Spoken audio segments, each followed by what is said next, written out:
I'd like to slap the shit out of the cameraman. No offense. Welcome back to Guardian of Chaos, the YouTube channel for Chaos Corner. One man, unique, unedited, unscripted, raw dog as we listen to Corny. Drop an elbow on that like button. Thanks, Austin. Thanks, Queen. Hold it down.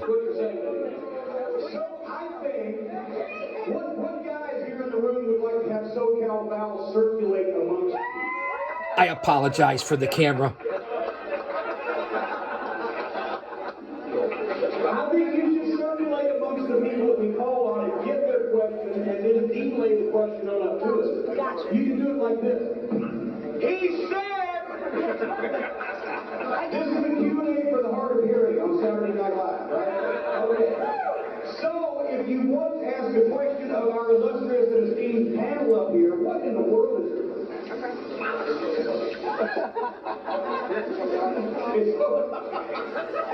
If you want to ask a question of our panel up here, then you raise your hand, and when we pick you, then SoCal will go with it and stand up, and you can have it. You can, if we can't hear it, you can run back up here, and when you run, try to pounce as much as you're so perfect. Okay, who's got a question? Let's see something that Bill Lindy ever made as a booker was banning my tennis racket. And then he made an illegal object here, but he made a mistake, I say, because it almost got me killed, because I had no club to hit people with.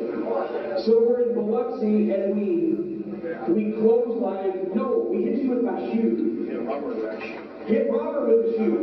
I think we clotheslined Ricky with a belt. Bear with me, fans. This is fan cam footage. They're both laying in the ring. We win the match, and we can't get out of the ring. And here comes this corn-fed farmer, about 340 pounds, and Bobby puts a front face lock on him to try to neutralize him. Yeah. Bobby's legs going up in the air, the guy's still up in his body. And he's like an elephant's trunk. He's wiping out to one side section of ringside. And they're on me, and Ricky's laying there with a flat his back with one eye open, watching me hit people with my shoe and my belt and everything. I came back with a black eye. Dennis mauled several people. I think. Yes, you kicked a lady. Actually, she was a female, but she wasn't a lady. But then there was Tulsa. Where the Internal Affairs investigated the incident with the Midnight Express match because we had another riot, and they had stacked the cops actually with the nightsticks. Had stacked the Cameraman, could you put it in focus, please? Austin, go grab the camera and throw them the heck out of here. Because they said, they were just trying to protect the Midnight Express's lives. So then they kicked the Tulsa City Police out of heaven doing security wrestling matches. And we got the Sheriff's Department. Hold on for a minute. Now forget how tough you are. This was in Tulsa, too. We were walking back up to there, and me and Reggie Smith is watching. There's a fight that way to the ring and back of the ring every night. It didn't matter where we was. So this guy leans over the banister and hits Jimmy Cornette right in the nose.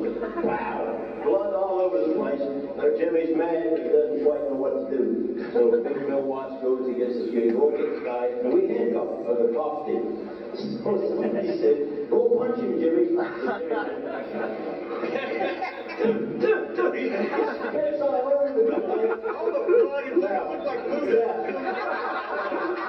It's all over him. But that was the last time he didn't get physical. I'm going to say that. After that punch in the nose, brother, you fought back. Oh, wait, you remember also, he fought one of my battles for me in Baton Rouge. Guy leans over the rail and takes a big swing at me, right? But I saw it coming for once. And I ducked out of the way, and as I draw back to hit with the racket, it doesn't need like a bullet. It comes right through it. He threw 6 or 7 of his working punches at this guy. Why working punches, you say? Because they hurt much worse than his real ones. He was boom, boom, boom, boom, and I'm like, oh shit, but when I draw back, I whacked the cop in the side of the head, so he was upset. So they arrested me, arrested somebody else, but he never got, even there was a lawsuit on it. In Baton Rouge, the newspaper, the headline said, wrestling spectator claims he was fed to the lions, right? The only person that wasn't named because Bill was booker at the time instead of wrestler, I can say this because the statute of limitations had run out. The unnamed co-conspirator, John Doe, and Bill just didn't come back to Baton Rouge for like 3 months, and nobody knew who the fuck was. Who was that guy that beat that guy up? He wasn't a wrestler, we don't know. Yeah. But yeah, that was wonderful. What a great workers. What actually happened, guys, you gotta understand. Fans, IWC, I apologize for the camera work. I have no control of that. It's out of my control. Austin's going to throw them out of the building. So hopefully it gets better. Bear with us here. Classic Q&A. You see all the legends. We still had a lot of experience. But we was in the ring. Dennis and Bobby, which were the two of the best workers ever in our business. And they were responsible for a lot of our matches. But like you said, every match we ever had, it wasn't great. It's like being a woman. She's a good woman now. No, she's fantastic. They were happy.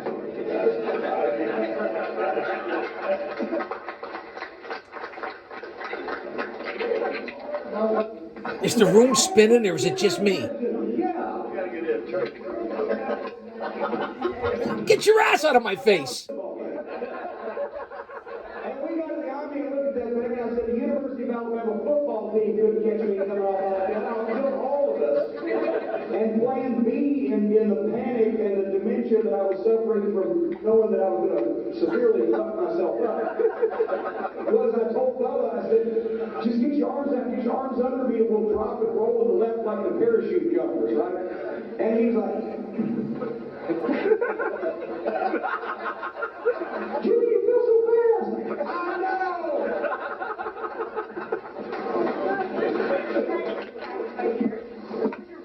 Memory as you I guess they call it. I thought the only one could get spot. Last time? Yes, but not just us. Just us people.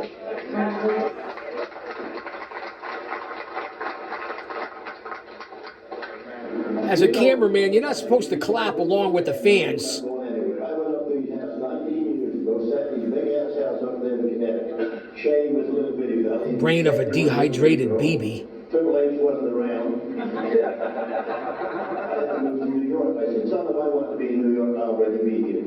So that was a fucking mistake. I don't know, I'd rather be here with y'all, doing this with all the guys, and just get some things.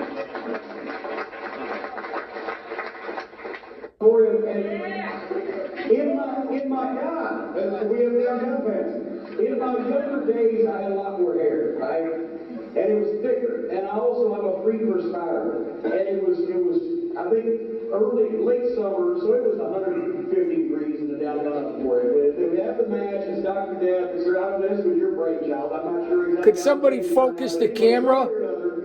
I believe I paid Dr. Death to ensure that I won, but I still lost because Duggan overturned it and moved, and they all come in the ring. Duggan, the Fantastics, I can't remember who else, Terry Taylor, and they start trying to shave my head anyway. But the clippers are bogged down in the wet, shaggy hair, and it can't work, and they're pulling my hair out. So, like, Jesus Christ, do something else.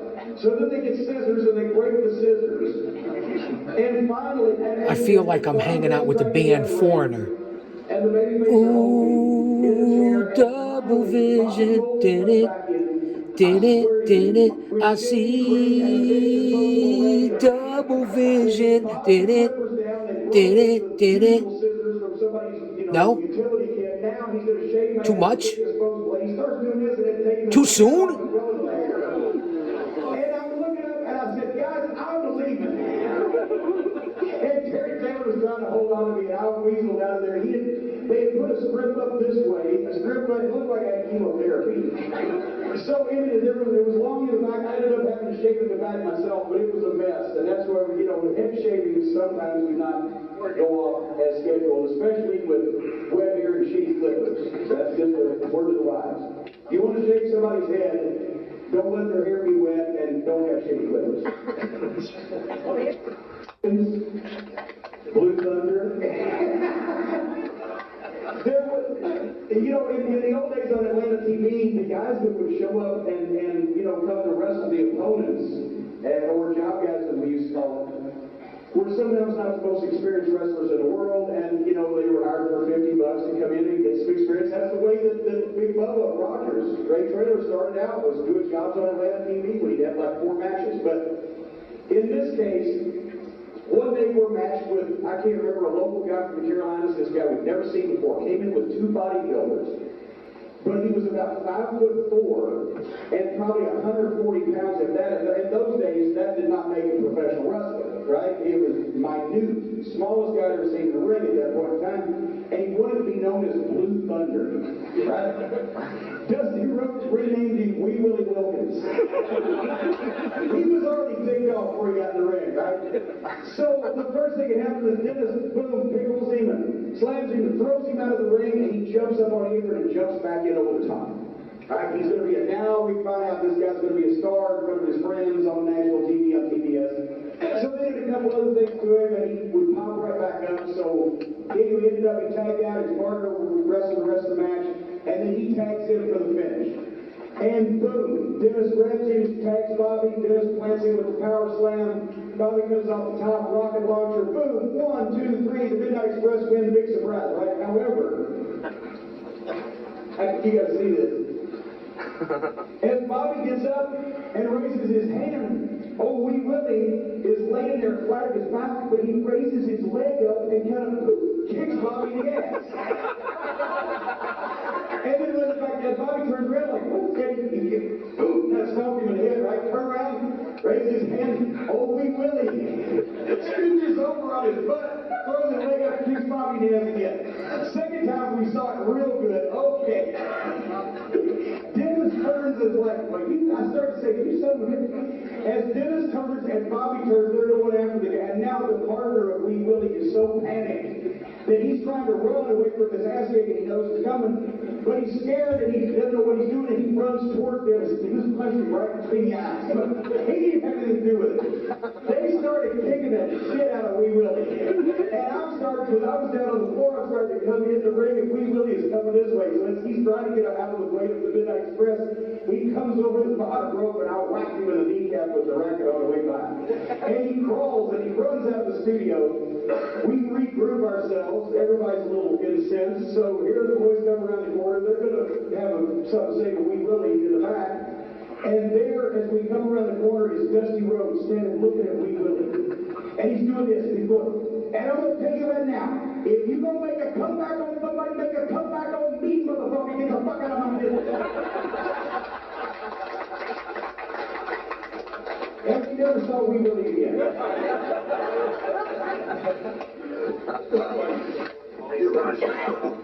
Tag team wrestling about with you. Jerry Lewis is down working in the Diamondback. That's good. Wow, guys, this is getting bad. I may have to cut this off. Can't get it focused. What do you think, guys? Do I shut this down now? Ah, what a disappointment this footage is. Son of a bitch.